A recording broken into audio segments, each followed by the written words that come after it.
Assalamualaikum semuanya, selamat datang di channel Obrolan Fighter. Kali ini, gue mau obrolin prediksi jalannya pertarungan antara dua racing star di kelas middleweight, yaitu monster Italia, Marvin Vettori versus si mulut besar Kevin Holland. Tapi sebenarnya ada cerita unik di balik pertemukannya Marvin Vettori dengan Kevin Holland, yaitu di mana mereka pernah diganti dan menggantikan fighter, yaitu ketika awalnya Jack Hermansson dijadwalkan bertarung melawan Darren Till, tapi Darren Till mundur karena cedera. Lalu Kevin Holland langsung maju untuk menggantikan Darren Till. Tapi 28 November Kevin Holland juga mundur karena terpapar COVID-19. Maka Kevin Holland digantikan Marvin Vettori untuk melawan Jack Hermansson. Lalu cerita lain, Marvin Vettori harusnya bertarung melawan Darren Till, tapi Darren Till mundur karena cedera.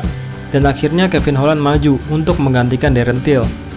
Kevin Holland pun maju dan berkata, "Saya pikir ada beberapa hal yang perlu saya kerjakan sebelum saya mendapatkan acara utama ini. Tetapi pada saat yang sama, ketika perusahaan membutuhkan seseorang untuk maju, saya di sini untuk maju ketika tidak ada orang lain yang mau. Saya pikir itu adalah salah satu situasi di mana pelopor harus ada di sini dan saya di sini." Di sisi lain, dalam Instagramnya Darren Till pun mengatakan, "Saya sudah duduk di sini beberapa jam, memikirkan bagaimana caranya mengatakan apa yang saya rasakan. Saya mematahkan tulang selangkah saya. Saya menarik diri dari pertarungan melawan Marvin Vettori minggu depan. Semua orang yang ada di sekitar saya tahu, saya selalu berlatih setiap hari. Saya terjatuh dan langsung merasa bahwa saya telah mematahkan sesuatu. Maafkan saya Marvin Vettori. Semoga kamu mendapatkan lawan dan kita bisa bertarung di dalam waktu yang dekat. Saya sangat menghormatimu sebagai kompetitor." Tapi saat diwawancara, Marvin Vettori malah mengatakan, "Sejujurnya saya malah tambah curiga hari demi hari dengan masalah ini. Saya sempat berharap Darren Till mau menunjukkan foto X-ray tulang selangkanya atau apapun itu. Saya merasa sedikit curiga kalau saya mematahkan tulang selangkah saya dan lalu mundur dari pertarungan, saya akan menunjukkan buktinya bahwa saya telah mematahkan tulang saya, tapi Darren Till malah merahasiakannya." Darren Till mendengar ucapan Marvin Vettori, maka Darren Till pun marah dan berkata dalam Instagramnya, "Kau kenapa kawan? Kau kehilangan beberapa sel otakmu. Kalau kau tahu apa yang saya lakukan dalam camp latihan untuk bisa mengalahkanmu, kau akan menjadi pertarungan termudah saya. Kau adalah samsak berjalan yang sok kuat. Apa yang mesti saya lakukan? Saya telah mematahkan tulang selangkah saya. Sialan, kamu benar-benar tolol.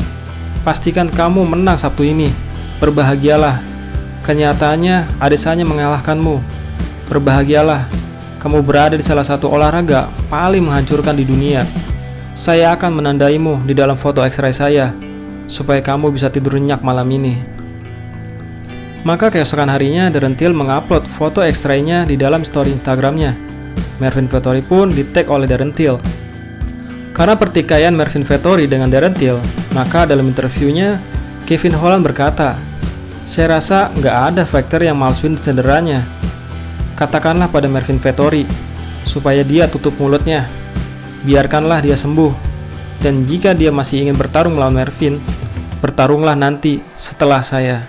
Jadi tutup mulutmu." Itu sedikit cerita di balik pertarungan antara Kevin Holland versus Marvin Vettori. Nah, setelah membahas cerita mereka di luar oktagon, mari kita bahas apa yang akan nanti terjadi di dalam oktagon. Dimulai dari segi fisik, Kevin Holland lebih tinggi dari Marvin Vettori. Jadi otomatis jangkauan pukulan Kevin lebih jauh daripada Marvin.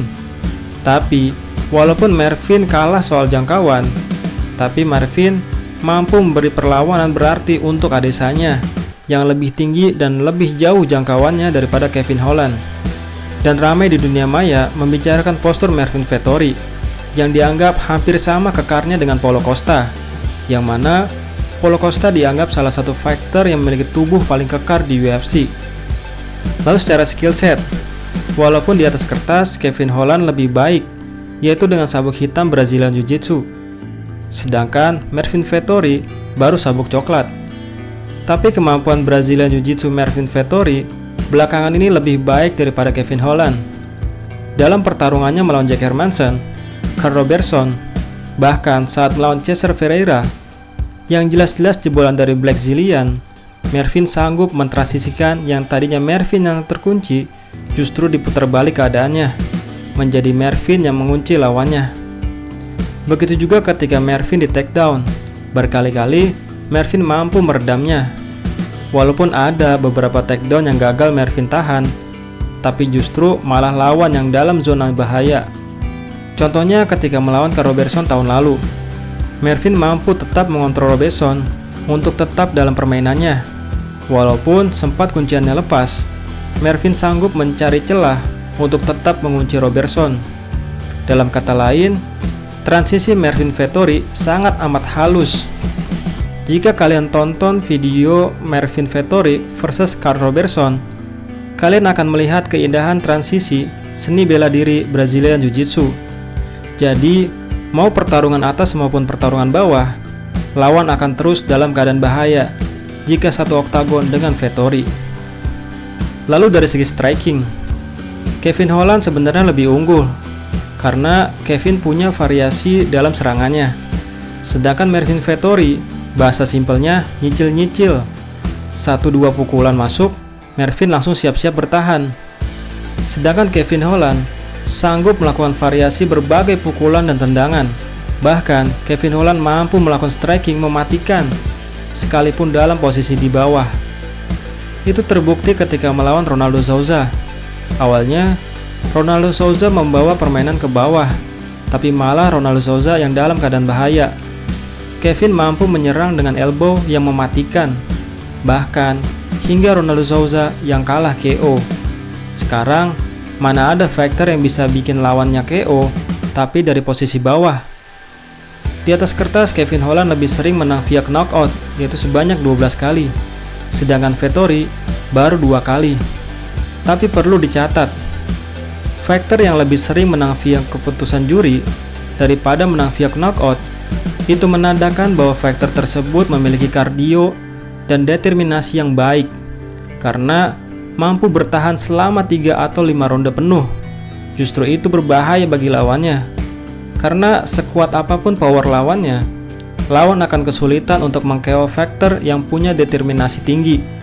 Itu bertanda Mervin Vettori adalah ancaman bagi para knockout artis. Buktinya ketika Israel Adesanya harus berhadapan dengan Vettori. Walaupun 3 ronde full adu pukul, Vettori mampu bertahan dan melakukan perlawanan. Padahal Adesanya termasuk knockout artis atau fighter yang sangat sering menang via knockout. Begitu juga ketika melawan Joker Jack Hermansson, yang juga termasuk knockout artis. Selama karirnya, Joker lebih sering menang via knockout daripada via keputusan juri. Tapi Joker tidak mampu meng-KO Vettori, malah justru Joker kalah dominasi dari Vettori. Artinya, ketahanan atau determinasi Vettori akan menjadi senjata yang berbahaya, karena Kevin Holland sendiri termasuk knockout artis. Jadi wajar Vettori lebih diunggulkan daripada Kevin Holland. Tapi kalau soal siapa yang paling diharapkan Dana White menang, siapa lagi kalau bukan Kevin Holland? Kevin Holland jelas lebih menjual daripada Mervin Vettori. Ya bisa dibilang Kevin Holland adalah Sean O'Malley-nya kelas middleweight. Kalau Sean punya ciri khas dengan rambutnya, sedangkan Kevin Holland punya ciri khas dengan banyak bicaranya. Tapi Kevin mengatakan dalam interviewnya bahwa dia berjanji akan lebih serius dan tidak banyak bicara. Di luar itu, di UFC Fight Night nanti akan menjadi event pertama UFC dalam memperkenalkan kit barunya, yaitu kit baru yang bekerja sama dengan Venum. Nah, menurut kalian, siapakah yang akan menang? Via knockout brutal, submisi, atau keputusan juri nih? Silahkan tulis di kolom komentar. Dan jangan lupa like and subscribe Obrolan Fighter. Dan jangan lupa nyalakan loncengnya supaya nggak ketinggalan video-video terbaru dari Obrolan Fighter. Terima kasih.